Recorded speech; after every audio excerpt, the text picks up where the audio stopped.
قال الرومي: حتى الدين والفلسفة تولي مجرد رماد. الرومي ما شافش الحب مجرد إحساس بين شخصين، بل قوة كونية كتغير كل شيء. قال: الحب نار، إذا لم تحرقك فلن تغيرك. الحب الحقيقي عنده ماشي وردة حمراء وكلام حلو. الحب الحقيقي تجربة قاسية، تتهزك من الراحة ديالك وتتكسرك باش تعيد تبنيك، تتخليك تتشوف نفسك بعيون وحدين اخرى، بعيون جديدة.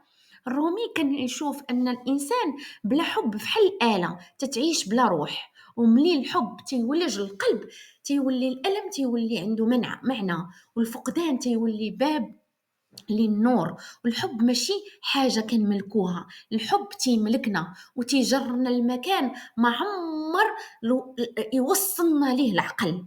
اليوم بزاف من الناس كيخلطوا الحب بالرغبة، بالمصلحة، بالاعتياد، ولكن الحب اللي كنتكلم عليه الرومي أعمق. حب كيحرر من ذاتك الصغيرة وكيربطك بالكون وبالخالق. الحب قوة تخلي الإنسان تيبدل العالم، تيبدا من الداخل وكيمدها على الحول ديالو. الرومي قال: بدون حب كل الديانات جليد وكل الفلسفات رماد. السؤال اللي كيبقى: واش الحب اللي عايش فيه اليوم كيكسرك باش يبنيك، ولا مجرد وهم تدوخ به باش تنسى الروح ديالك؟